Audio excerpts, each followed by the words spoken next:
Hello again, everybody, and welcome to 4-Star Chicago Sports. Lamar is out. We're going to give you a quick 20 minutes. We're going to talk about it, give you our new thoughts of this Bears game in Baltimore. Let's go.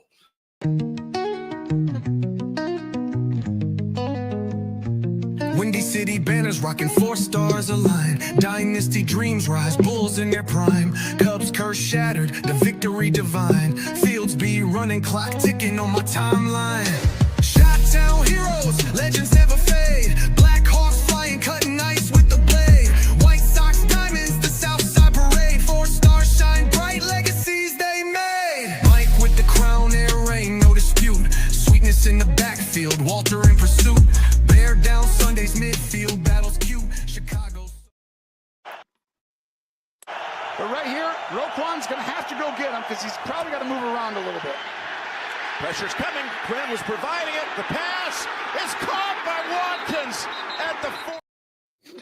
That, of course, my friends, was the game from 11-21-21 when Tyler Huntley led a game-winning drive against the Chicago Bears at Soldier Field in a 16-13 defeat.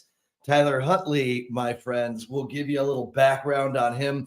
Tyler Huntley is set to make his 15th career start versus the Ravens this Sunday. He's never beaten a team with a winning record, so that has to be a good thing for the Chicago Bears. Tyler Huntley started 5 games last season for the Dolphins. He went 2-3, completing 86 of 133 passes for 5 touchdowns. On his career, he has 11 touchdown passes, 10 interceptions. In the previous 10 games, he started in place of Lamar Jackson back in 2022. He had some success. It was also named to the Pro Bowl back then. Brandon, obviously, we're going to break this down really, really fast before we get into this ball game. And the one thing that I do hold here is in Tyler Huntley's 14 starts, he's never put up more than 20 points in a start, except for one time against the Green Bay Packers where he scored 4 touchdowns back in 22. Getting the reaction here, Brandon. What's your initial reaction to Tyler Huntley being out and Lamar Jackson being out and Tyler Huntley getting this start? Snoop Huntley, that is.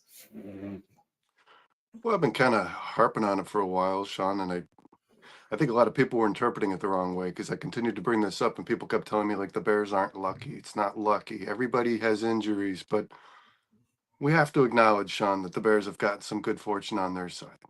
I mean, the league's best offense was missing CeeDee Lamb when we played them. The Saints lost a running back. I don't know how much that Saints team's just not very good. So, but Jane Daniels didn't have his number 1 target, and here we are playing the Ravens missing the 2-time MVP and the best passer rating in the league when he was injured. I mean, this guy is not just a threat on his feet. When you try to contain him in the pocket, he can torch you. And this Bears team is missing a couple of quality players in their secondary. So, Sean, this flips the whole damn thing on its script. Let's be honest. Yeah, I did think Tyler Huntley, when he was first drafted, was going to be a decent player. When he had to fill in for Lamar, I thought he looked pretty good. He played for Miami last year. He started in 5 games. He never had more than 1 touchdown in a game. He didn't really turn the ball over. I'll give him that. He's pretty good at protecting the football, but he's like a less talented runner than Fields and a slightly better thrower. yeah. Like, this guy doesn't provide the threat that Lamar Jackson provides. And guys, here's the thing: this Sean, this Ravens team has allowed 40 points per game, and that's where you're going to exploit this team. Yeah. However, in the games, even that they lost against the Chiefs and against the Bills early in the season, they were scoring close to 40 themselves. Yeah. Without Lamar Jackson, we've seen Cooper Rush play now. We've seen the result. This team just doesn't score. I personally, Sean, don't think that their skill set players are all that good. I really don't. On Baltimore? Yeah, Derrick Henry's a stud. I do think Flowers is better than people projected he would be when he was drafted. Andrews is on the bottom end of his career, man. Yep. I just don't think there's a whole lot of threat here with Tyler Huntley playing because none of the players scare me. I mean, there's not a guy on this team, on this offense, man, besides Derrick Henry that I'm too concerned about. Yeah, and for me, I take this away. And you look at Tyler Huntley's previous starts. He had 10 for the Baltimore Ravens. He did live off of feeding the ball to one Mark Andrews, who is probably on the back end of his career. But for me, the one thing that I took away reading his scouting report is this guy seems to be more of a one-read quarterback. And if his first read isn't there, he looks to duck his head and take off. So, I don't know what the Bears are personally looking at when they look at the scouting report, especially with the news of having Kyler Gordon added to the IR. He is going to be out for 4 weeks. And I have a feeling tomorrow on the Halas Hall Hangover, we're going to have a long discussion about Kyler Gordon. He's going to be missing somewhere around 17 games over the last couple of years, and it's not going to be on the field. And we just paid this guy. This is a big deal for us. And also no Tyreek Stevenson. For me, I think what the Bears, you might see the Bears could have some more 3 safety looks today. It's going to be a big challenge regardless. I think that they're going to try and run the ball with Derrick Henry and throw to these tight ends because the Bears have been exploited by the tight ends throughout this schedule this year. I believe they've given up a touchdown every week to a tight end and plus 50 yards just about every week to a tight end. So watch out for Isaiah Likely. And you never know, Mark Andrews can catch some big balls. Oh, Mark Andrews will have a bigger impact in this game than Isaiah Likely does. And you know what, Sean? I could see Andrews getting them 50 yards and a touchdown. I just don't think it's been enough to make a difference. The Bears have kind of, like you said, they've kind of done this. They've kind of allowed tight ends, not big yards.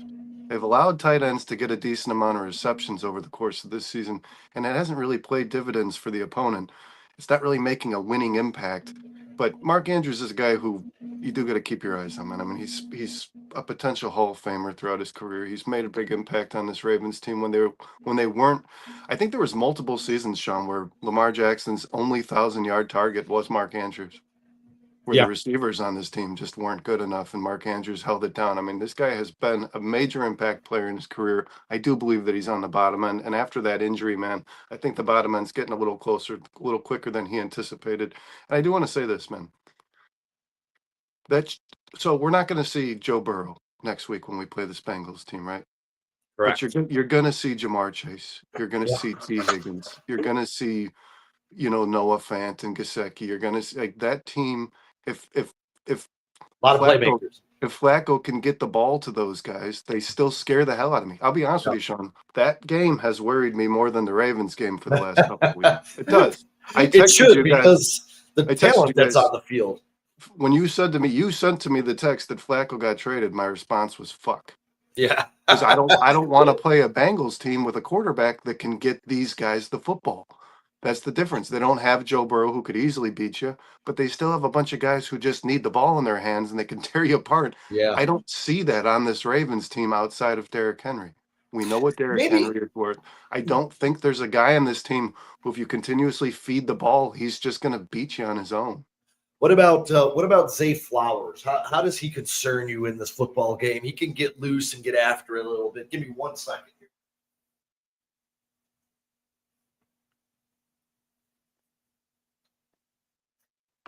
What are your thoughts there on Zay getting after it? I think he's a good player, and I think he's going to beat you. He's going to. Nashawn Wright is the best corner on the field today, so Flowers is going to get flowers for sure, man. He's going to get his flowers, but I put him as a tier 3 receiver. I think the Bears have played guys like him. I think Olave is probably a better player than Flowers. He went off for 2 touchdowns. So, I mean, Flowers is about to play a Bears team, the weakest they've ever been in their secondary. I think he's going to get his for sure. Flowers will get his 5 catches, 60, 70 yards, I'm sure, man. You just got to keep these guys out of the end zone. And like I said, Tyler Huntley's not really known for getting in there, man. No, and the Bears sacked him back in 21 6 times. We'd like to see that number today. Yeah, he holds the ball, man. To be honest with you, Sean, like I said, Dustin can attest to this. I was pretty high on Huntley, too high. I was telling people if he's traded from this Ravens team, he's a starter on another team. I started watching him on that Dolphins team especially, but we saw a lot of him as a starter in Baltimore when Lamar was injured. The guy just doesn't get rid of the ball. I mean, he does not get rid of the ball. and he's not as talented a runner as, like I said, as Lamar Fields. He's not that Yeah. kind of guy, man. He's not Mike Vick. He's not going to burn you if he gets out. So this changes the game tremendously, guys, and that's why I think me and Sean wanted to do this. Is we put out these scores throughout the week, and you're anticipating a two-time MVP to play in this game, and then something like this occurs, and it. Listen, I'm not being biased in any way, shape, or form. You know this, Sean. You guys watching the show know this. This tremendously puts the game in the Bears. Yeah, and really quick, Mikey, I would say don't make that trade. He got offered Tet McMillan for, if you're getting Tet McMillan, I make the trade. Get rid of Terry McLaurin because he is coming back, but I would just take Tet. What do you think? Yeah, I like McMillan, and I can't believe I'm saying this right now, man. I really can't. But Dalton's going to play today for Bryce Young, and I don't expect McMillan to have a bad game. If there's one thing Andy Dalton does, man, I mean, he turns the ball over, but he throws the ball. It seems like anytime Andy Dalton steps into a starting role in his last couple of years, he throws like 45 times because he can't do anything else. You know what I mean? Unless Rico Dowdle's going off, you're going to see like 40 attempts out of Andy Dalton, and I would expect McMillan to have a good game today, man. Honestly, I would. But I like McMillan a lot. I just don't know when it's going to break for him. McLaurin's already that dude. He says he hasn't been available to you, though. Yeah. So, yeah. I mean, I don't think this trade's a really very Either way. impactful trade for either team. I don't think it's going to take one team to the playoffs or remove one from it. Well, I'll tell you this. I am going to roll with Zay Flowers in my one league because I literally have no other options. But I'm gonna bench him in my dude. This 6 teams on a bye week is bullshit. But in my big money league, Brandon, you tell me if I'm making a mistake or not. I'm gonna start Tez Johnson over Zay Flowers today against that poor Saints secondary who's given up big plays. I know the Bears didn't exploit it last week, but it's just him, Shepard, and Igbuka, right? That's all he'll get his. And it's going against Kyle. So yeah, I didn't even think about I was drafting my fantasy league, and I realized after I drafted, and guys, I'm usually pretty bad about bye weeks. I usually don't look at bye weeks. I really don't. Like if there's a week I gotta sacrifice because I'm getting the players I want, I'll do that. But all my players are on bye playing you this week. Yeah, I am playing you. That's right. I have 5 guys on bye, and I didn't realize this. This is the first year 6 teams are on a bye. Yeah. And I got Derrick Henry against you today. Oh boy. So 6. Yeah, I picked up what's his face, man? I picked up DeAndre Hopkins. Just because I could see playing? Yeah, and I could see a big body target like that being the only guy that gets in the end zone. Like I could see Hopkins having 2 catches for 26 yards and a touchdown. You know what I mean? I don't think he's going to be have a huge day, but I could see him being the red zone guy that Tyler Huntley looks for because he's a big guy. With getting back to the Bears really quick before we put a bow on this thing, because we don't want to take up too much of people's times here on this beautiful Saturday morning in Chicago. But the defensive slate for the Ravens with getting Roquan back, getting their secondary healthy, having Kyle Hamilton. I think this is a really big test. I know that this defense has struggled, but these skill players in that secondary will test Caleb Williams today. Kyle Hamilton knows how to read a quarterback, jump a route. I would try and stay away from him, throw to the other side of the field unless he's moving all around the field. Then you have a problem.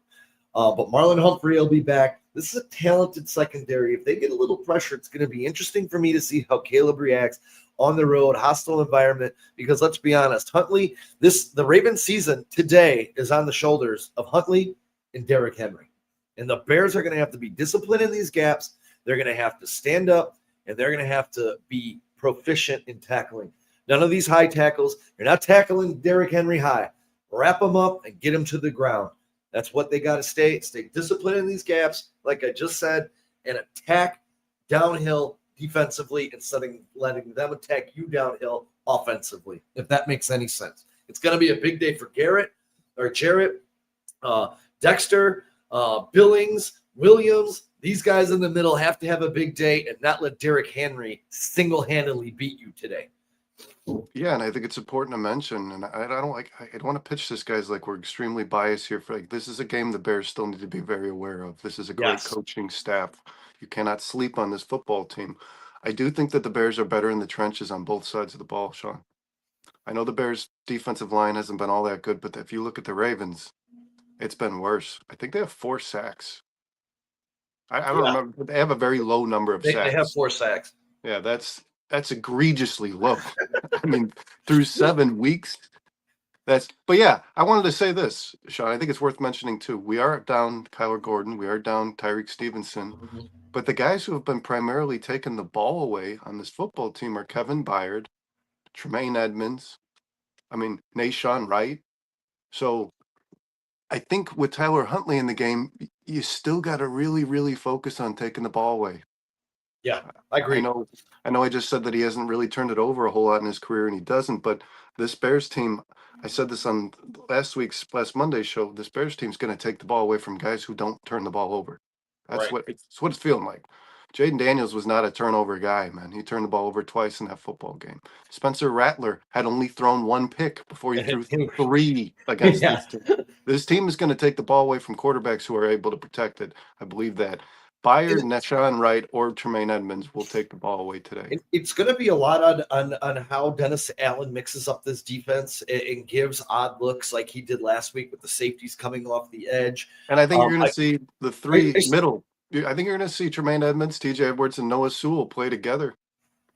Yeah, and Mikey, to the Swift injury hit him out of his own mouth. He said, just listening to him a little bit ago, he said it wasn't that bad, and he's just trying to get some maintenance during the week and stay, you know, No, you could make sure he stays healthy for Sunday.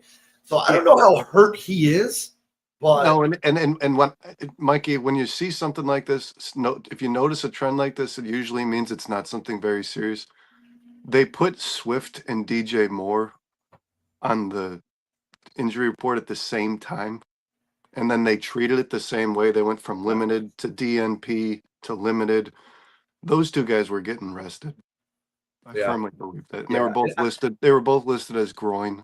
Those guys were just taking a day off, I think. I expect a big day out of DeAndre Swift today. I really do. And for as much as I've harped on him, the key to this game is going to be Kyle Monangai and DeAndre Swift winning the trenches. I still don't want Derrick Henry on the field. I don't know. I know the Bears have been better against the run over the past couple of weeks. There's no doubt about that. Their statistics are definitely up.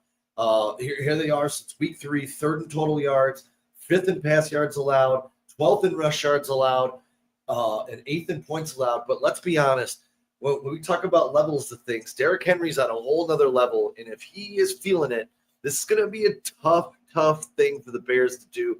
It's going to take a lot of pressure off of Huntley. Huntley can have these little dump ball passes and let players like Zay Flowers create, get in the space, move around.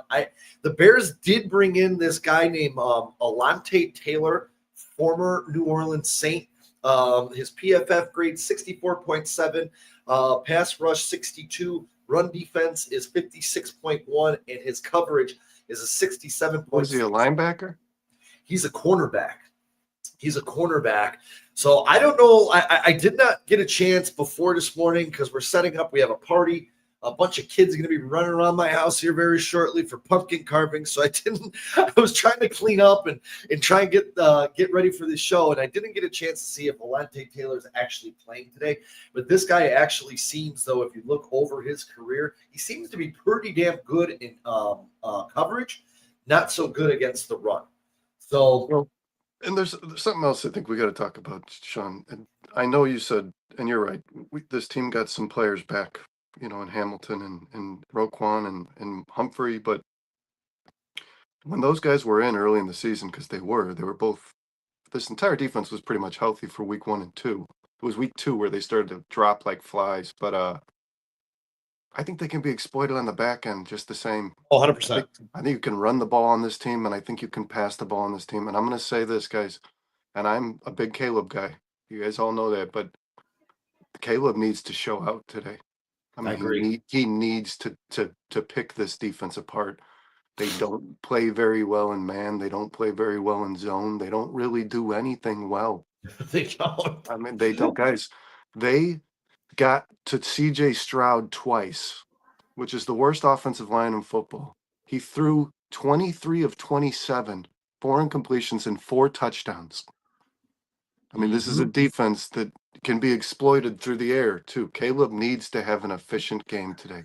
And when you talk about when we talk about this, the Texans offense against the Seahawks last week, and I went over this a little bit on Wednesday, 4.6 yards per play, 3.3 yards per carry, 0 explosive plays against the Seahawks. That same offense against the Ravens averaged 9 yards per play, 5 yards per carry, 3 explosive plays, and scored 44 points on this defense. So I'm with you, Brandon. I think the Bears have a clear path to victory here.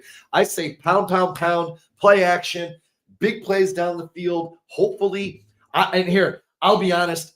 I should have wrote this in my Bears preview that I blasted out the other day, and I completely forgot. I think this is a perfect game for number 10, Luther Burden, to show out against this defense. He is my pick to click today for the Bears and the Ravens, outside of obviously the 2 running backs that we need to help us win this football game. I do have 2 players to watch in this game, one on each side, Sean. I think Colston Loveland is a player I'd keep my eyes on if I'm a Bears fan, trying to see where the Bears can exploit this football team. I think Colston Loveland has 5 or 6 catches, and I think he gets in the end zone today. Okay, so that's my first prediction is Colston Loveland finally shows this Bears fan base that's getting a lot of doubt that he is a 10th overall pick in this draft. He deserved to be. He's as good as Gadsden, he's as good as Warren, and he's going to start showing that he provides a mismatch nightmare for any defense this team plays. Another guy I unfortunately think you got to watch out for in this game, and I hope the Bears are approaching this the same way. We can talk about Derrick Henry because he is the guy. Without Lamar Jackson, Derrick Henry is the guy that you need to focus on. Yeah. But Justice Hill, these kind of players against this Bears defense concern me. The guys that can catch the ball out of the backfield concern me. Justice Hill? Justice Hill is the guy I'm worried about. Ashton Genty has been pretty quiet. He hasn't looked generational. He hasn't looked like he's any better than Quinshawn Judkins or Amarian Hampton to me. But the one game that he looked pretty fucking generational to me was when he played the Bears, man. I mean, the guy went off for almost 200 yards all purpose and 3 touchdowns, but he did most of his damage against this Bears team catching the ball. He had 2 receiving touchdowns.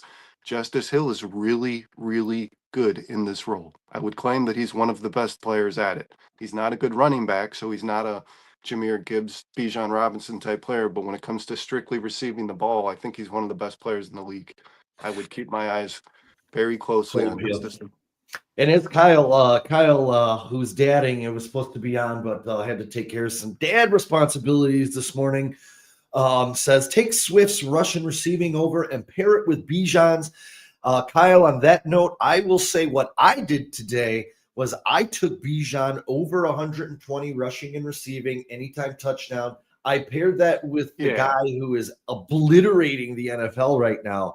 I took it over 90 rushing yards, which I couldn't even believe this was where it was for Jonathan Taylor against Tennessee, and paired that with an anytime touchdown. So that was the 4-banger that I threw in. And then I did a 5-banger. I actually added Tyler Algier over 39 rushing yards as well, because any running back versus Miami is going to crush Miami's soul, especially Bijan Robinson today. I think Bijan Robinson has a chance to put up a 30-burger at a minimum today. I think there was some good. I didn't make any this week, but there was some good Rico Dowdle bets too.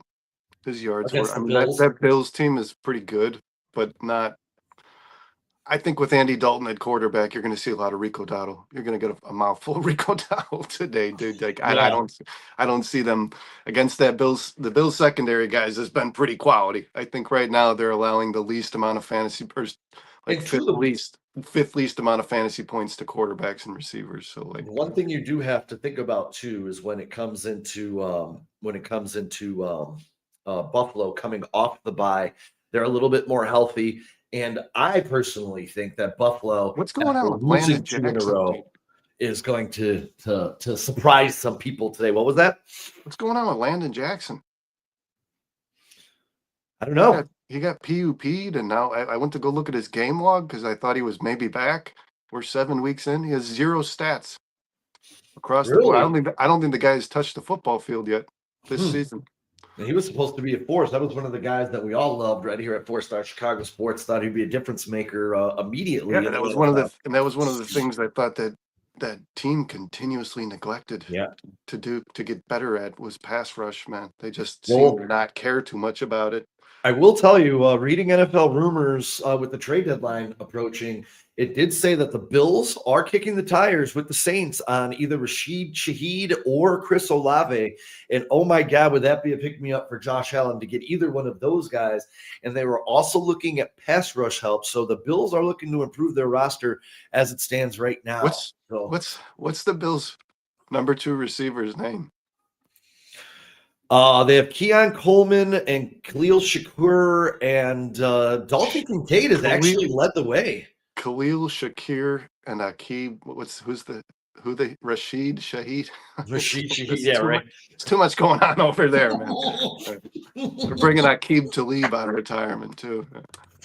Well, I will tell you this, man. As we put a wrap on this, I really just wanted to get in here today and talk with y'all a little bit because there's been so much up and down, and I put out 2 score predictions for this game, and I'm just going to leave it at this and say I think the Bears are coming into this game, as I said on Wednesday, with a ton of confidence and momentum. The defense has been outstanding, taking the ball away at an impressive rate over the past 4 weeks. I think it's going to be a key factor to beat this Ravens team today, especially with the quarterback who I believe in Tyler Huntley is a one-read quarterback who's going to, if that read's not there, he's going to take it, duck it, and run. I think the Bears will be able to exploit that. We still do have TJ Edwards and Tremaine Edmonds who are having outstanding seasons. Edwards, since he's returned, Lamar Jackson-less Ravens, I think will struggle. I like the Bears here, 31-14.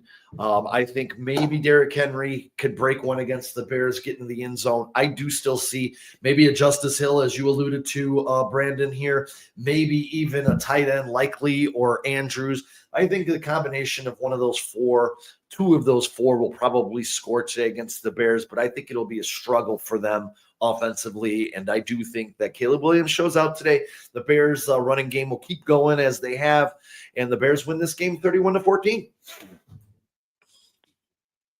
Yeah, we didn't do the bare minimum, guys. I haven't actually given a score for this game. It would have obviously been a lot different had Lamar Jackson been in this game. I am going to still give, with the pieces the Bears are missing, I am going to still give the Ravens a decent amount of play. I still think this is a high. I think it's 33-21. 33-20, okay. Yeah, I still think that the Ravens are able to get in the end zone. Like I said, I think DeAndre Hopkins is able to score a touchdown today because I think those big body targets for backup QBs, it's like a safety, and they feel safe throwing those guys. I do think Derrick Henry is able to get in the end zone today, guys. That was a bet I was going to pitch. If you're doing some anytime touchdown bets, DeAndre Swift and Derrick Henry would both be on mine today. Dude, yeah, I'm in here right now, Kyle or Brandon. Dude, Vegas. Wow. Dude, 150 rushing and receiving yards is where you have to be to get to plus money on Bijan Robinson today. Vegas is telling you Bijan Robinson is absolutely going to explode. And unless he's playing the league's best defenses, that number's going to stay high or just get higher, man. I mean, the guy is between Jonathan Taylor, Rico Dowdle, Bijan Robinson, Quinshon Judd. This has been a running back year, man. I mean, yeah, and you know what? Quarterbacks have been. I've got Justin Herbert on my fantasy team. He's got good days, bad days. Every quarterback's kind of slumped, hit a point in the season where they haven't looked their best. Baker Mayfield against that Detroit team, against a bunch of backup in the secondary, looked kind of rough. The running backs have been carrying the offenses this year, man. It's cool to see. Yeah, it really is. Cool to see. And the one team you thought would, the Eagles, are depending on Jalen Hurts' arm to win football games. It's just weird. It's been a weird year, man. Yeah, and I know we had a back and forth yesterday about these tight ends, but it's becoming the year of the tight end. And when you start looking at this tight end draft class this year, Oh my God, dude. This could be the best tight end draft class in the history of the NFL. Because not only are Warren and Gadsden going off already, man, Arroyo to me looks like one of the most athletic players at that position ever drafted in this league. Yeah, don't forget about That guy is going to snap. Fannin in Cleveland. I mean, it's Yeah, and then I really like the quarterback play's been terrible, but Mason Taylor looks like the guy he's supposed to be. yeah. He That's looks- another one. I mean, he this looks tight pretty end good. class this year, holy shit, man! And then Wow. and then obviously, guys, it's a dumpster fire, but I think Gunnar Helm is a good player too, man. Yeah, I love Gunnar Helm. He was one of my favorite tight ends actually coming into this draft. I really loved him at Texas last year. He's a move tight end, man, and he has great And as hands. bad as and they he's are, silky why smooth, is he man. not? They're not giving him a lot of snaps, man. He's getting like 30 to 40 snaps this right now. That guy will be that Tennessee Titans team has nothing. There's Yeah. nobody there. Put the guy in the field. He's a pass catching tight end. Let the guy play, man. That Tennessee team is just ugh. All right, guys. It's so hard to here- watch. Here's my big bet of the day. It's plus 635. I have Bijan over 120 all-purpose. I have DeAndre. You weren't confident the 150? No, I like to play. I like to play it down a little bit. Yeah, me too. I always do. I got Bijan obviously scoring a touchdown. I got DeAndre Swift, which I think this number is sitting beautifully at 70 yards over under rushing and receiving for DeAndre Swift. That's beautiful. Then I got 100. I got 100 and what did I have on DeAndre or on uh-oh. They just closed it on me. Did they? No, I got it back. They closed it. They changed the odds. So I'm throwing 30 on that 5-teamer. That's 120 for Jonathan Taylor rushing and receiving anytime touchdown. It's 30 to win 203.10. And my friends, I just bet the shit out of that. Let's go. I got Jonathan Taylor over 123. 123 anytime touchdown. Swift over 70 rushing and receiving. Bijan over 120 rushing and receiving. And Bijan anytime touchdown. That's 30 to win 203.10. Let's go. Woo! Some late sleepers, guys. If you're in fantasy leagues where you got a pretty deep free agency, if Colston Loveland or Justice Hill are available today, like I said, those are standout players to me in this game. I think that's about it, Sean. Yeah, that's about it, man. I like the Bears. Everyone, I'm trying to make bets while I do this because time is ticking away this morning. We got kickoff from Baltimore, Maryland. Oh yeah, I gotta check. 90 minutes. I gotta check if Drake London's playing in fantasy. He went on the questionable. He got a questionable tag yesterday. I mean, how awful is that? That's terrible, and that's what happened to Kyler Gordon. Yeah, you don't usually see an injury pop up on a Saturday, dude. That's bad news. And ladies and gentlemen, we thank you very much, Mikey, Squeegee, Vizzo Joe was in here, Kyle's dad in and still participating in the show, which we love. Bruja was in here, breaking news. Bruce, of course, man. Thank y'all for spending a little bit of time with us on this Bears Sunday. 90 minutes to kick off. Bears, Ravens season on the line. Let's see if the Bears can give them a knockout punch today. I like their chances with Huntley under center. And I'll be honest, I was kind of liking their chances with Lamar Jackson too, thinking that the Bears could exploit this team.